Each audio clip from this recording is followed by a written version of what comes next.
We have that same vision. We have it mapped out and drawn out on our board in our office. We go over to every single meeting. We do 2 meetings a month with our team, but every once a month, and say, here is our vision now. Next year, we want to be at 12 million. And then in the third year, we want to be at 20 million. How we're going to get there is this, this, this, and this. You're either going to get on the bus or get off the bus.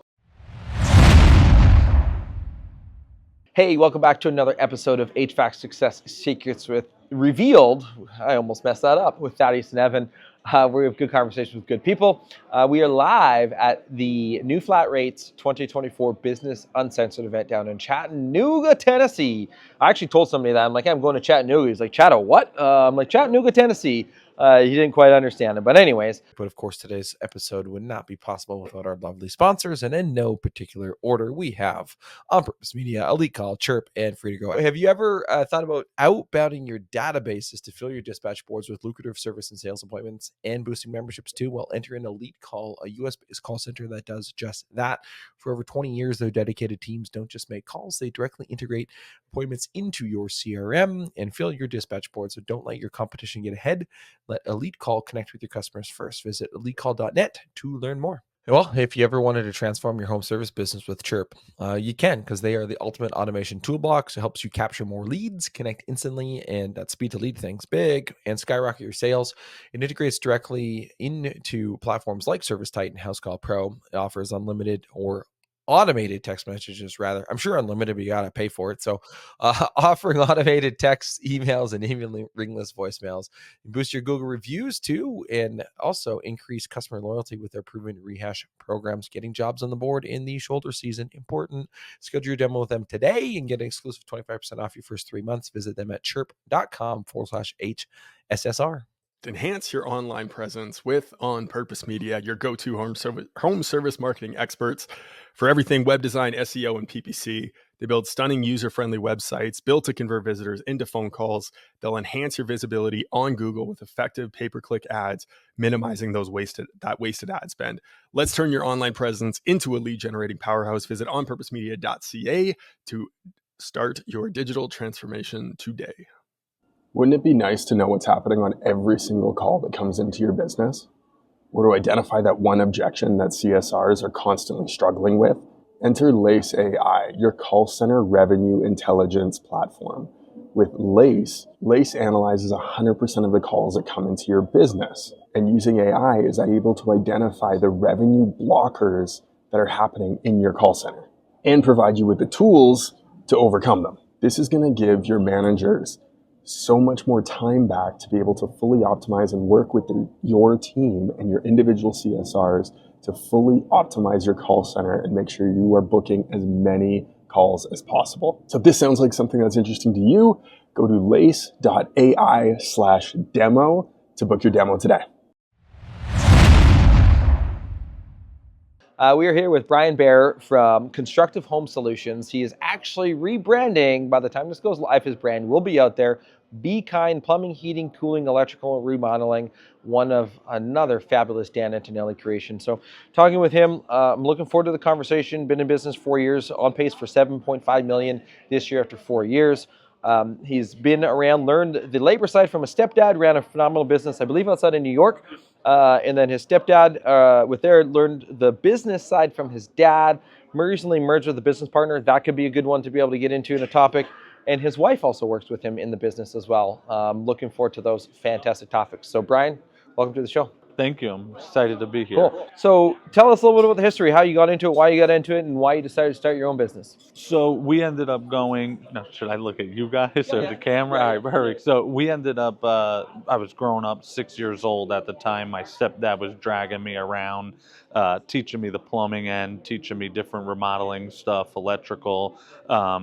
I ended up really liking it. And then when I hit that high school level, I was like, you know what? I don't want to do this anymore. I'd been doing it. I missed my summers where all my friends were out partying. The money was nice. Of course, he actually paid me, so that was nice.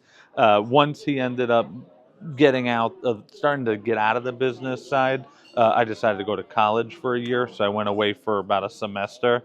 Didn't work out too good for me. I'm not that school type of person, so found myself falling back into his business. At that point, he ended up having a stroke. Went into the hospital. It was like an odd stroke. It was a spinal cord stroke. No one knew what it was. Considered technically like a paraplegic, but he's not. He taught himself how to walk again and all that stuff and work and things like that. So I ended up taking over the business and really amping it up and growing it, learning both sides of it. I wasn't really grown up around the sales and marketing aspect as to where my dad was. It was a smaller company, but I enjoyed that end of it. Hated New York at the time. I was like, I got to get out of there. And then on the other end of that, I'd visit my dad who lived in South Florida, Fort Lauderdale area. I'd go down there. He was running a multi-million-dollar remodeling company. He would be like, all right, I'm going to go to work in the morning, and then come noontime, I'll come back. And he would leave at 6, 7 o'clock in the morning. And at 6, 7 o'clock in the morning, here's 6-year-old Bryan standing downstairs. And he's like, what the hell are you doing? I was like, I want to come to work with you. And I started learning that sales, marketing. So I kind of blended them together, not knowing what I wanted to do. Fell back into the trades. COVID came. New York shut down. I was like, let me get the heck out of here when I can. Moved down to New York. Got out of New York. Moved down to Knoxville, Tennessee, where my dad had his main headquarters. Started working for him there. Was like, yeah, we bump heads too much. I'm going to go out on my own here. Me and my wife rolled the dice. I said, this is the time to do it. Went out, started B&G Home Services at the time. So for Brian and Gabriella, doing plumbing and heating. That's what I was known in New York doing. It was mostly boilers there. So my first call, they call me out, and it's a freaking package unit heat pump. And I was like, what the hell is this? So I was like, this isn't heating that I know. All oil-fired stuff. So I called my buddy in New York. I'm like, hey, what do I do? He's like, move this wire here, do this, do this. Boom, thing starts fired up. He's like, there you go. I was like, shit, this is pretty freaking simple. I was like, next thing you know, I'm advertising air conditioning. So got into plumbing, heating, AC. Got to about $1 million a year. But honestly, what's crazy was my culture was shit. I had about 3 trucks, 6 people working for me. My wife was the main boss. I was there running the day to day. And basically I was like burnt out, wearing 11 hats. I was like, this shit sucks. I was like, the money's good, but I was like, at that point I didn't even know what my net was, probably in the single digits with the overhead. And I was like, oh, I'm making money, I'm paying my bills, whatever. But it was like miserable. It was like I wake up and I'd be like, I hate going to this office, these people are freaking miserable. Ended up finding Service Nation, and joining that and learning about culture. And I was like, and going back on my childhood, my stepdad and my dad both didn't have culture in their business. So I wasn't brought up around that. I didn't know that, what that actual culture was. So going into it, I was like, oh, this is normal. This is what I'm used to. So seeing all these other companies, I was like, oh, the culture. Ended up meeting at the time my business partner, Mark, who was unable to be at the event here. He will be in Service World, so you'll meet him there. He ended up doing remodels. So I was doing all his plumbing, his HVAC, and his electrical. He had the same speed bumps as me. He's like, man, these people are miserable, and oh, these people suck, this, that. And we would always chat and talk and be like, oh, we have the same problems, the same issues. I was like, I've joined Service Nation, and they taught me this, this, and this. We started doing some projects together, like as a joint venture type of thing. And I was like, damn, I'm having fun again. I was like, I enjoy coming to work again. I enjoy the changes that are happening. This was in 2023 at the time, and he was doing at the time, I'd say about 750,000, so about like a $1.7 million company at the end of 2023. If you combined it, us, we said, screw it, let's roll the dice, let's start a company. We put on our vision board, literally no name. We had no name. We didn't know. And I was like, we'll run it separately. We'll run B&G, we'll run MEL, we'll run this, we'll do this. And all of a sudden I came up with like Constructive Home Solutions. I thought, oh, this is freaking genius. I was like, this is a great name, Constructive Home Solutions. All this stuff fits. So I was like, great. My wife threw a Canva thing together and came up with our logo. I'm not wearing the shirt today, but usually I have it on. And it was like a simple logo. Everyone was happy. When we merged, we had about like 8 employees at the time total. going good. Everyone was like, oh, Constructive Home Solutions. We really hit the name out there in like people-to-people marketing. And Antonelli comes along and shreds it to pieces. First, before he ripped it apart, we went to Service Nation and we were like, oh, we're doing $3-4 million right now. They're like, oh, that's great, going from 1.7 merge to 3-4. That's awesome. What'd you do? I was like, well, I followed a lot of people here, and I talked to one before Dan. Dan got introduced to me from Lou Habaika. So Lou Habaika was like, hey, your name fucking sucks. Just like that. And I was like, okay. I was like, thanks. I was Right, like, way to just yeah, kick in the crotch right destroy there, me. right? And then Tom with Service Nation, Peregrino, he was like, you need Lou in your corner. You need him to coach you. Whatever he does and whatever he says, you need to do. So Mark and I looked at each other and we were like, let's just go all in with it, and let's do whatever he says. They've done it already, so we want to be that $20-25 million company. What better way to get that knowledge from someone that did it and sold their company? So whatever the hell they say, screw it, we're doing it. Right. Well, in the, like the I mean, there's a lot of things there that I like. I mean, the part that I think resonates is you didn't know things. You just said, fuck it, roll the dice. We'll just do it. We'll figure it out. And I think a lot of people get trapped in this analysis paralysis when they start a business. And so it's good on you to just roll with it. But then the second part is finding a mentor/coach. Yep. A lot of people miss the mark on that. Success leaves clues. You are absolutely right. When you come into what the mentor and coach has been able to do for you guys, what was perhaps ignoring the branding and redoing the name, what were the 1 to 3 biggest things that your mentor and coach brought to the table that you guys changed in your business? So one big thing was Mark and his previous company went through coaching. It was the wrong coach. I always looked at my stepdad and my father as a coach. So I was like, oh, I have 2 mentors right here. Mark was paying like 70 grand a year for a coach that had no idea what the fuck he was doing. Literally nothing. New business ideas, but not in the home service industry. So when Mark was like, oh, my coach, I was like, coach sucks. I was like, coaching sucks. I was like, it's stupid at that point. Till Tom was like, hey, all these guys do coaching. And it was not knowing the right one. So getting out of that, when I got on with Lou, the biggest thing was realizing we were a fucking mess. I was like, the money is freaking coming in. The money's pouring in. It's like an ATM machine. We're printing money in the shop. But I said on the other end, we're a friggin' mess. I was like, we don't have any SOPs. We don't have any culture. We don't have any organizational chart, no vision, no core value, nothing. I was like, all we are is a money machine. Here's a job, go do the job. There was no marketing. So I took a lot out of it. In the 8-9 months that we were coaching, it turned our business from 4 million, doubled in a year. And it was already doubled from that. So we kind of 300 times our business, not even with branding, with shitty branding, all due to, I'd give it to Lou and Service Nation, because I'd have been lost without them. The main takeaway that I took out of it was they're going into a partnership side of it.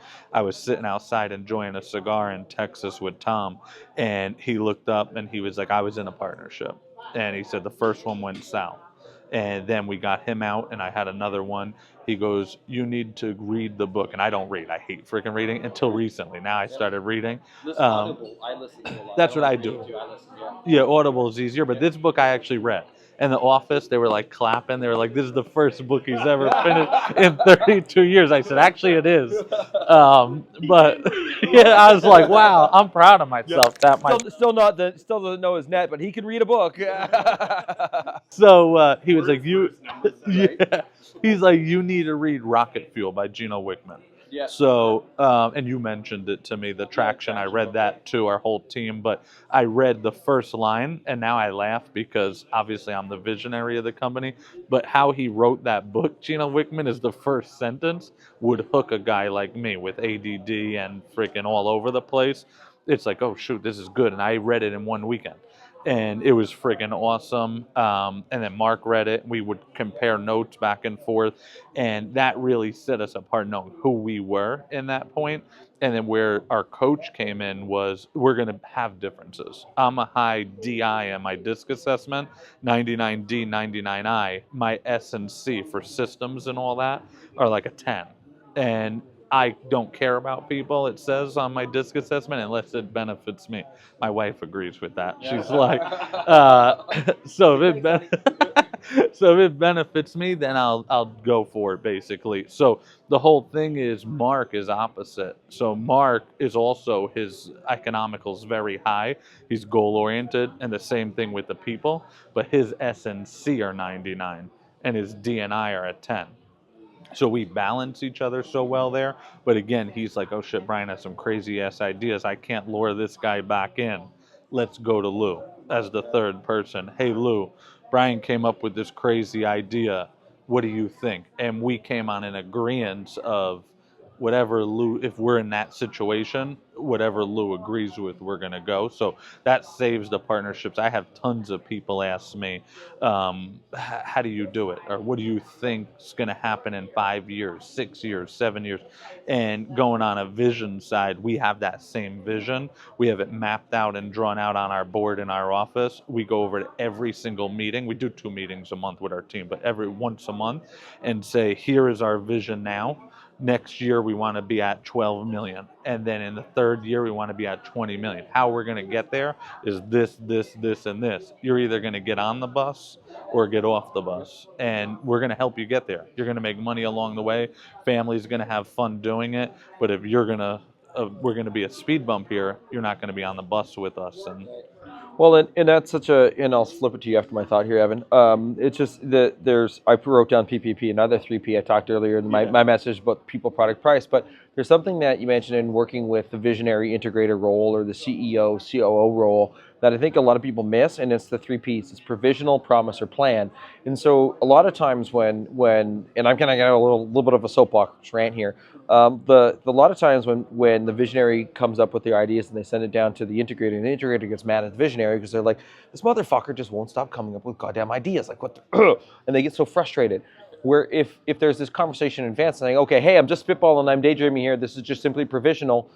Boom, now the visionary goes into it, and the integrator says, okay, cool, whew, I can breathe a sigh of relief. I don't have to put a plan in place. Yeah. But then they write down all the ideas that come in place. Now, if the visionary comes in and says, hey, this is a promise, it means, oh shit, I got to start thinking about road mapping this like within the next like 1 to 2 months, because the visionary CEO is actually meaning it. I should look at doing it. And of course, they write it in their notebook. Now, the last one is the plan. If the visionary comes in and like, nope, this needs to happen, and it needs to happen by this date. It says this matters because this is important for the part of the business. Now there's this dynamic between the CEO and the COO that can matter. It can allow a very seamless transition and working together without causing frustrations, because the visionary doesn't understand how the integrator does it, and the integrator just gets frustrated at the visionary's ideas. But this 3P model can actually bridge that divide and actually work a lot better together. So instead of butting heads, now you're actually working seamless together. yeah, no, that's huge. That's smart, and definitely works well. And that's what we see big time. We end up seeing that I'm not that guy of planning good. So I'm like, hey, here's an idea I need it done at this time. He's like, there's no fucking way that's gonna happen. So he'll bring me back to reality using those 3Ps to keep organized and stuff, and it helps us grow. Yeah, it's definitely helped us get to over the humps that we had to get over. Yeah, 100%. The one thing I wanted to highlight from your opening rant was just we bounce around a lot. Yeah. The idea that you had someone in your corner, a friend that you could go to who is running a business as well, because it's lonely at the top. And at the end of the day, as the CEO, you're the one that gets all the problems. All the fires that everyone else can't put out, that's all you deal with all day long, right? And unless you've got someone that you can go to vent to talk to, just to let things out with, and who understands this side of it as well, because they're going through it too. Yep. It's huge, it's massive, incredibly important. Not everyone's going to turn into a business partner like yours did, and that's okay, but to have someone in your corner is so huge. Coming back to rocket fuel, the pre-planned process for communication between the two of you to get outside the office to stop thinking about like what it is that we need to do daily, but how do we continue to stay on track for this vision? What does that look like? How does that communication look like between the two of The you? biggest thing was we getting out of the office and having our time together. There was so many distractions in our office, and we outgrew two offices really quick. And the more and more we went on, people were like coming to us where we dedicated Fridays to get out of the office, as well as we go with our team to the gym in the morning, 4 o'clock in the morning. So there's only a few of us that show up, and we hold each other accountable by putting on the board if no one showed up that day, or the person that didn't show up. So we try to go in the morning. We'll be walking on the treadmill for 30 minutes and we'll talk about things that we can't get distracted from, that we would have got distracted from in the office, as well as on those Fridays, we go to breakfast or lunch and talk. Then we do our Wednesday meetings from Traction, our 90-minute meetings. So we find that time. It was getting it to the time, because again, I'm very distracted. I could be all over the place type of thing. So he pulls me back in from that to get that time from me and say, hey, what he learned was, hey, I need this and this done by this point. And then actually we hired me a assistant so to keep me in line. And he's like, hey, Holly, I need these 3 things done by this day. And then I'm able to get it done. They hold me accountable for it, but it works and it's good. So Yep. That's really cool. And it's interesting, the health movement that's happening in the trades right now. You know, you see Ken Goodrich really started it. He got healthy. What's his name that we had on the show? McAfee? Is that right?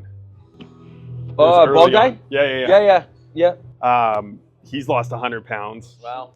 Greg. Yes. Yeah. Unbelievable story there. You see Tommy Mello and what he just did at Home Service Freedom and shedding, what was it, 14% body fat, right, in the last 3 months. Like, it's really, really cool to see. And I was having a conversation at lunch where one of the owners here, he's talking about how he tells his guys, like, look, you're no different than a professional athlete. Your body is your tool. If you're not healthy and your brain isn't sharp, you can't function. yeah, that's the truth. Even like I see guys with that same thing. They buy cheap boots and stuff like that. It's like your feet. If your feet go out or your knees go out, this is how you provide for your family. I never thought of it that way until actually Lou's son started coaching one of our sales reps, our comfort advisor. He was an offensive lineman, college football, and I'm talking like 380 pounds, 6'8". And Andy looks at me on the phone and he's like, how the fuck is this guy going to crawl in an attic? Or how's he going to crawl in a crawl space? He needs to lose fucking weight. And I was like, yeah, that makes a good point. So I basically went to Patrick and I was like, hey, you need to start to do coaching. He wants you to go to gym. He's going to coach you. I'm going to pay for the coaching, which is like $1,500 a month. And he's going to help you become a better person. You're going to set goals, hit these goals. And he hit the gym every morning. He hits the gym. We pay for his membership now. His wife came and his parents came and they were like, oh my God, Patrick's a better person. We used to have to like, get him up in the morning, tell him what to wear, do this. Now he's up, he's loading the dishwasher, unloading the dishwasher. He's selling, his confidence came up, and it shows. And I was like, he's doing that for me. He doesn't have to do that. If someone told me that when I was younger, like, hey, you want to work here? You need to lose weight and do this. I'd be like, yeah, go fuck yourself. And I'd go find another job. So he did that. And I was like, damn, I got to support him. So I was like, I'm going to come to the gym with you. Now I slack off every now and then. He gives me shit for it. But, and then Mark got involved, and then Nash, our general manager. So it became a thing. And everyone's like, I'm not coming at 4, but I'll send you a picture that I'm at the gym at 5. And then they go at 5, and it's so cool to see. Because again, without them, business, it could go on, but you have a team, you have a family there. Without them being healthy and being at work, no one's winning at that point. Well, then that goes back to that whole culture that my message is about too. When you can actually build a culture and care about your people, well, the products are they're air conditioners, they're hot water tanks, like the shit's more or less the same. People, this product's better. Well, okay, it still cools the house, it heats it, hot water tank, etc. Price, okay, how can you charge more? Well, you take care of your people. When you do that, everything else falls in line, and it's so good to see that. Yeah, that hit home when you said that, because most people in this trade are all about the money. Everyone's money, money, money. And then they're like, oh, my product's better. My this is better. And I watched it with my own family's business, and they treat their people like shit, like a number. So once you come out to that perspective and you realize, like, these people are what gives you the lifestyle you have. Like my daughter, there's times I'm not home for dinner. There's times I miss her soccer.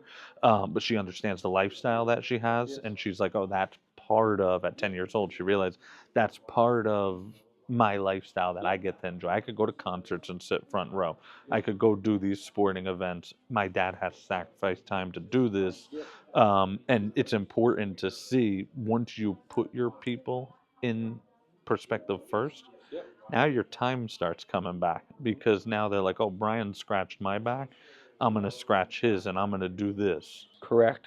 Well, then that's especially pivotal in the trades when you think about that, because of like how it works, how it operates, and you think about, okay, well, like, and I talked a little bit about a flexible schedule. How do you give a flexible schedule if there's jobs on the board? Well, adjust the time of their tasks. Like, it'd be amazing what homeowners would actually do. You know, if somebody said, hey, can we be there at 7 a.m.? Sure, I'm already up at 6:30. Fill your boots, right? Come on in. And then they can start a little bit earlier. They can finish their day a little bit earlier, and then they can go to their kids' soccer practice. Like, how good is that if you could do that for your team? Oh, heck yeah. It goes a long way. It goes a long ways, because now that, as you said, now you're not going to be picking up slack. They're like, oh, well, Brian's daughter has soccer practice. Why don't I also go there? It's fascinating stuff. So It's definitely, and then the money comes. That all flows in because they're all winning and you're winning. And that's the one biggest thing that I think I'd take out of even more, because my culture's pretty good. But one thing is, it's not where I want it to be. So at this event, one thing that I think I took out the most is it re-puts in my head, it replants the seed that, again, start with the people that you have, and the rest is all going to fall into place. yep, naturally. So you talked about not knowing your net, not knowing your numbers, not knowing your profit. Obviously, the new flat rate. We're here at their event. What they talk about, flat rate pricing, menu pricing, doing all those things. I imagine you probably know your net now, right? In going and learning that transition from not knowing your numbers to now knowing your numbers, what was that like? What journey did you have to go on? Where did you find those resources to be able to become better educated to know your numbers? So one was, the biggest thing was learning my break even number. So Lou, again, and coaching helped us get that. Someone that was already there, went through all our finances, went through our P&L, went through our balance sheet, and looked at that. And I never looked at a P&L or a balance sheet before, so I was like, well, I don't know what the hell I'm looking at. Then they look at it and they're like, well, that's a typical accountant's balance sheet. Right. You want it to match what industry you're in. Do this, this, and this. And then he taught us how to read the balance sheet, taught us how to use the P&L. Right. Every month you get it. I could look at it and see where we're at. And then you use those to as a tool and come up with your break-even number. I'll throw a random number out there, let's say $150,000. So now I know if that's my break-even number, on the 15th or even sooner, I can pull a report in our CRM and go, okay, I'm at 100,000 and I got 5 more days in the month, and 150 is my break even. I'm negative 50,000 at this point. What do I have to do to hit my 50,000? So that was one way of knowing the numbers. The second way was adjusting, knowing your net and getting that and seeing where you're at each month. It all goes back to the P&L, but seeing where I was at with my net and saying, oh, where do you want to be? I was always like, I'm thinking at the time when I was younger in the business, I was like, oh, I want millions. I want to make millions of dollars a year. And then Lou basically brought me back to reality and said, that comes, you want to sell in the future. You want to build your business to eventually sell it. So worry about making the money in the long run. Make money now along the way, but make the serious money in the long run. To do that, you need a 20% net. And to get to that, you need this calculator. When people come to you and say, oh, Brian, you're way too much money, I understand that, Mr. and Mrs. Jones. The difference is how we price. We price for our overhead. Everything costs different. You can go to Home Depot, you can buy a Ryobi drill, or you can go and buy a Milwaukee drill. In a week, the Ryobi drill is going to burn out. In a month, 2 months, maybe the Milwaukee will, but who's going to fix it when it goes out? You show back up, they're going to replace the Milwaukee on the spot. So same type of thing with us. We care about our people. We give back to our people. So that costs money. So who do you want in your house, Mr. and Mrs. Jones? Do you want some fly-by-night company that you hear on the news that took your deposit and run off? I don't need your deposit because I have business credit and I have accountability that once I get done, then you can pay me and build that trust. So most people are like, oh, now I see what you're paying for. So knowing your numbers is probably one, if I could go back, my most important thing with business before anything else. Culture and your numbers are big. Yep, massive. Well, and a cool exercise to do too at that point is when you are one of the top or most expensive options in the market, to run that back with your team to make sure that they understand the value of it. You know, when we replace an AC for $15,000, $20,000, how much of that do you think the company actually keeps? How much do you think the company makes? Well, I learned that here because these guys, they think like, oh my God, millions are rolling in your pocket. Brian and Mark are millionaires. They got all this money. Hey, can I borrow money? This, that. You get all these people, and it's like you don't know. And that's the one thing I like about the performance pay in here that they talked about. Showing them what the operation costs and what your break-even numbers, I think, is one of the best things you can do, because they think, oh, you do $1 million. If you're a $12 million company and you're doing $1 million a month, like, damn, that boss is making a lot of money. But at the other end, to do that, your overhead's $950,000 a month. So, oh, that boss is only making $50,000 a month net. That's not good numbers. So once they see that, again, the new flat rate's great, and it makes me want to buy it more, because the whole problem is the technician isn't a good salesman most of the time. It's one or the other. So this gives you the option to help the customer and show them those options. On the other end, like they speak about, a technician knows a capacitor's $20. So they're like, oh, $375 for 5 minutes worth of work. No, but you didn't take into account the guy that went and picked it up, that works in the warehouse and stocked our warehouse, his hourly pay. You didn't take into the fact that you're driving a brand new stocked van with tools, the insurance, your workers' comp, your liability, your short-term, long-term disability, all that comes in. So that $375, I don't even think I made $5 on that. Yep. Yeah, it cost me $150 for you to ring the doorbell. I know, it's crazy. So if they see that, it helps people grow. But a lot of them don't. They're so blindsided by it. Again, that's where I'm going to start using your line. Got to use your culture to hire and fire, and live by it. So that's big. Nice. Live by it and die by it. Well, let's wrap things up here, because I know we got to go back to the event. So thank you for taking the time out to come and chat with us. Can't wait to see the new rebrand. Of course, when this goes, the brand will be live, and we'll be sure to put the links for you guys to check that out. But before we wrap up, we have one final question here for you, Brian. What is one question that you wish people would ask you more, but don't? I would say maybe, if you could go back, what would you do different? Because not a lot of people ask that question. If you could go back, what would you do different? Yeah, and the answer to that is I probably would have at the time joined Service Nation sooner. I had the opportunity to. I didn't see the value. Talking about here, they're talking about value, and I didn't see that value. It wasn't sold to me, brought in until after the fact. But I think right now, 4 years in as my own business, if I joined in my first year, I'd probably be at my 20 million mark now. So if I give that back to people, if they ask that, the one thing I found out, people don't ask questions. I love asking questions. Worst you could say is no, but more no's you get, the closer to a yes. Right. So the whole thing is, I got people that are in the business that are struggling, and I see it, and I'm like, oh, why don't you do this? I don't know. Why not ask the question, how do you do it? Or I'm not going to hold your hand and walk you to it. If you ask, I'll help you. But I look at it as people been there and done that. Ask the question, ask what their regrets were. I ask people all the time. Everyone has regrets. So those big companies that are $40, $50 million a year, what would you do differently if you had the chance? Or what do you regret? And I want to write that down, because I don't want to make that same mistake that they made. So. Well, yeah, you talk to any self-made millionaire, billionaire, they all almost always say the same thing, in that they would give it all up if they could keep the knowledge and just get 20 years back. Yeah, because they know they'd make more.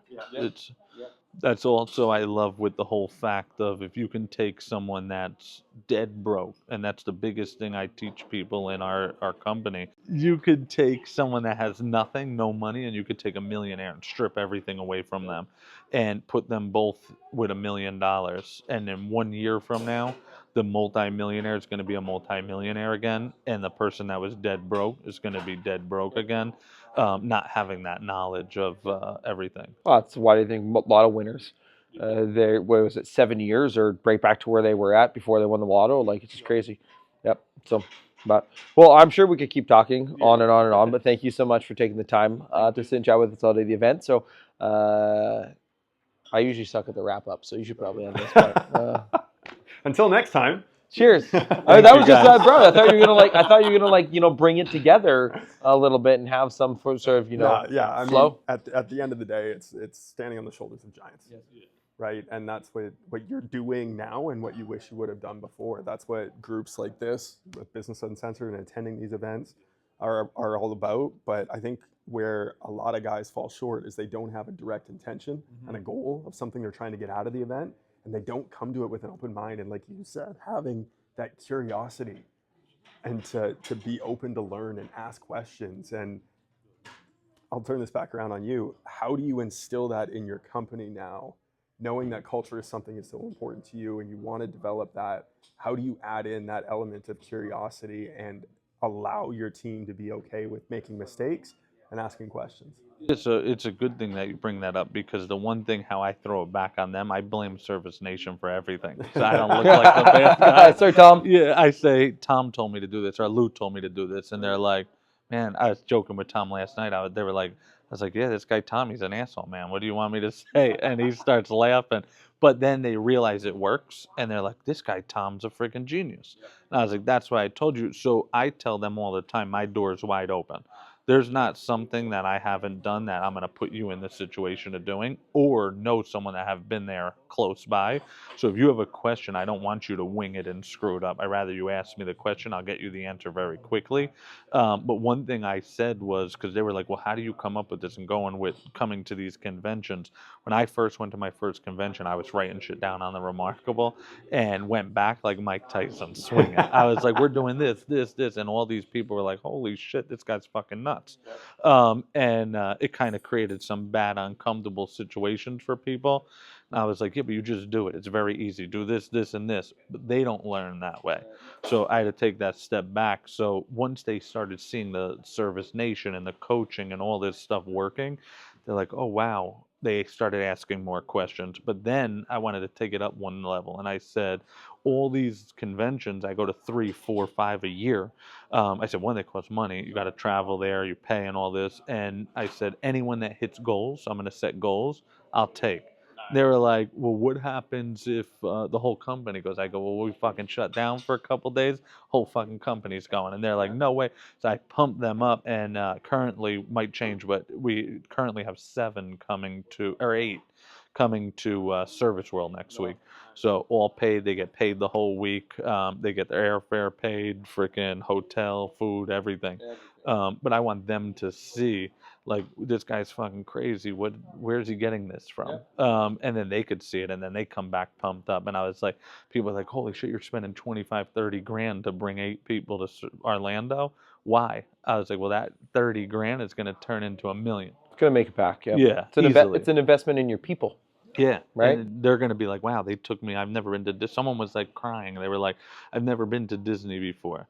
I was like, you're not missing much. But I was like, I was like, but it will be a fun Right. time. You'll be there. And Yeah. they Take them know- to Epcot. Well, you know, and like you said, I think you said you guys are flying in what, Saturday? Something like that. Friday before and Friday whole week. Right. And so now, I mean, Service World is Tuesday, Wednesday, Thursday, and so now you've got that Saturday, Sunday, Go to and the then park. you go to the parks and do all those things, and like I don't know if you're doing the golf thing on the Monday or not, but and so now you've got 2 days at the park. Now you got 4 days of learning, and you come back on Friday, and so like you've invested. It's like a mini vacation for them, right? Because now you're giving them something that they might not have ever had before in their life, or that might not ever get in their lives. Yeah. Like that's the crazy part. And when you invest in that, man, feels good to be able to do that for your people. It's nice, and that's one I'm not going to launch where it all is yet because they don't even know. But we have a massive freaking Christmas party, badass Christmas party. They know that we're having that at a country club. It's going to be badass. December 6th in Knoxville if you guys fly up from Canada. But at that party, we're going to launch a goal set from 2025. And everyone, including, we have a bonus for the techs, bonus for the installers, because they're not going to hit the same numbers as a sales rep. Comfort advisors, all our people, even office people. And if you hit that by the end of December 2025, Can't say what it is in case they watch this. yeah, I'm not telling them. Okay, I'm not saying it, but they know this part. Okay. In February, I took this from Tommy Mello. We're going to do a pinnacle trip somewhere out of the country. So fully paid week, everyone's going to go. That hits the thing. And I want to bring, again, the whole company. They're like, where are we going? Where are we going? You'll find out at the Christmas party, we say. So Just make sure you bring a videographer because that's great recruiting. yeah, that There would you be go. awesome. Yeah. Yeah, that's the whole thing. I want it all captured because I probably most of Exactly. That is it. amazing. Yeah. Yeah, that is amazing. So, well, this time we should probably wrap Yeah, it up. now we because can I know wrap it up. I thought you were going to have like a nice little wrap up and I then was just into and then it, send and it. then I was And like, then but you I ask the feel like- question. So, yeah. well, perfect. Well, thank you, Bryan, again for taking the time to come chat with us, take some time out of the event. So, in case you guys want to have his references, we'll drop the new flat rate link in their show notes for you. Also, we'll check out Service Nation. We'll drop that in the show notes for you as well. Thank you so much for tuning in. Until next time. Cheers. Thank you, guys. Well, that's a wrap on another episode of HVAC Success Secrets Revealed. Before you go, two quick things. First off, join our Facebook group, facebook.com/groups/HVAC Revealed. The other thing, if you took one tiny bit of information out of this show, no matter how big, no matter how small, all we ask is for you to introduce this to one person in your contacts list. That's it. That's all. One person. So they too can unleash the ultimate HVAC business. Until next time, cheers.